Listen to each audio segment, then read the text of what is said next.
Bismillahirrahmanirrahim.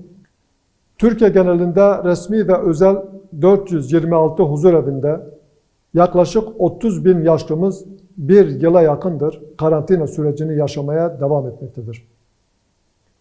Salgına bağlı olarak yüksek risk grubunda yer alan yaşlılarımızın korunması, gerekli maddi desteğin sağlanması ve manevi rehberlik programlarının düzenlenmesi büyük önem arz etmektedir. Ancak huzurevlerinin ve bakım merkezlerinin inşası ve yaygınlaşması bir övünç vesilesi değil, aslında toplumsal değerlerimizden uzaklaştığımızın göstergesidir. Yaşlı anne ve babalarına sahip çıkamayan evlatların artmış olması çok acı vericidir.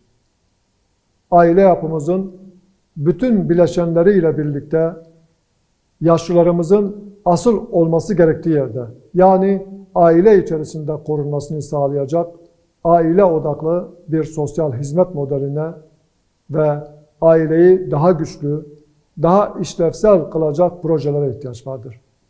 Yaşlı bireylerin bakımının aile üyeleri tarafından yapılması için gerekli teşvik ve destek sağlanmalıdır. Toplumsal bilinç düzeyini artırmak adına eğitimin tüm kademelerinde aile kurumunun ve büyüklerimize sahip çıkmanın önemi müfredata yerleştirilmelidir. Unutulmamalıdır ki yaşlılarımız ancak aile ortamında huzur bulabilirler. Şefkat ve merhametten yoksun, evlat hasreti çekilen evlerde asla huzur olamaz.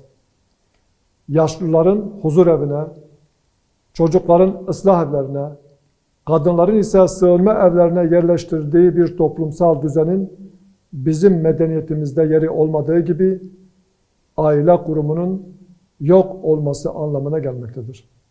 Son bir yılda temel gıda fiyatlarındaki artış enflasyon oranını katlamıştır. TÜİK verilerine göre gıda enflasyon oranı %20'nin üzerinde gerçekleşmiştir.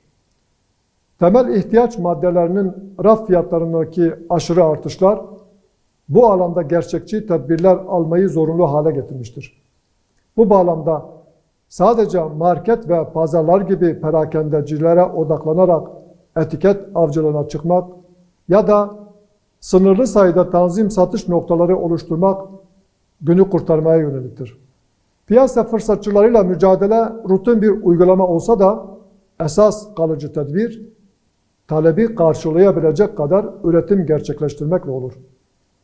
Hükümet, salgın sürecini atlatmak için birçok destekleyici paket açıklamış, doğrudan nakit yardımı ve kredilerle büyük meblağlarda nakit akışı sağlamıştır. Ancak bu destekler üretimden çok tüketime gitmektedir. Bu durum piyasada tüketim talebini körüklerken gıda üretimine farklı bir destekleyici yöntem geliştirilmemiştir. Üretim maliyetlerinin artması ve teşviklerin maliyetlere oranla çok düşük seviyede kalması üretimi cazip olmaktan çıkarmaktadır. Bunun sonucunda ekmeklik buğday, ayçiçeği ve mercimek gibi temel gıda ürünlerinin ithalatında gümrük vergileri sıfırlanmıştır. Daha planlı ve kapsamlı projeler geliştirilip gerekli destekleri sağlamak gerekir. Yeterli üretim için maliyetler düşürülmeli, desteklerde artışlara gidilmelidir. Destek paketlerinin yönü üretim faaliyetlerine kanalize edilmelidir. Üreticinin elinden alınan ürün fiyatı ile tüketiciye yansıyan fiyatlar arasındaki derin uçurum mutlaka giderilmelidir. Uluslararası Şeffaflık Örgütü'nün açıkladığı 2020 yılı yolsuzluk algı endeksinde Türkiye 40 puanla 86. sırada yer almış ve Avrupa ülkeleri arasında son sıraya yerleşmiştir. Şeffaflık Örgütü açıklamasında açıklık, şeffaflık ve hukuk devleti olmaktan uzaklaşıldıkça yolsuzlukla mücadele kabiliyetinin düştüğüne işaret edilmektedir. Bu tür uluslararası raporların değerlendirmelerinin objektifliği elbette tartışılabilir. Bununla birlikte konu hakkında yaklaşık bir bakış açısı oluşturduğu da inkar edilemez.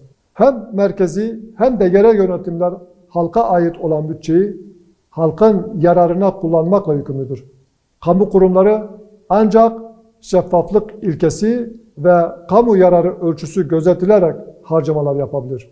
Gelir gider dengesini gözetme, adaleti koruma ve israftan kaçınma bu yükümlülüğü yerine getirmenin temel prensipleridir. Ancak kamu kurumlarının israftan sakınmadığı, devletin halk ile empati kurmak ve kriz ile mücadele adına kendi harcamalarından tasarruf etmeyi aklına bile getirmediği görülmektedir. Sayıştay raporları birçok kamu kurumunun ölçüsüz harcamalarını gözler önüne sermektedir. Herkese açık olması gereken ihaleler ve ihaleleri alan holdingler hususu tartışma konusu olmaya devam etmektedir. Oysa hükümet halk adına harcadığı her bir liranın sadece emanetçisidir. Devlet görevlilerinin konumlarını zenginleşme aracı olarak kullandığının tespiti halinde ilgililerden hesap sorulmasının önünde hiçbir engel olmamalıdır. Kamu kaynaklarının peşkeş çekilmesine ve birilerinin zenginlik kapısı haline gelmesine asla müsaade edilmemelidir.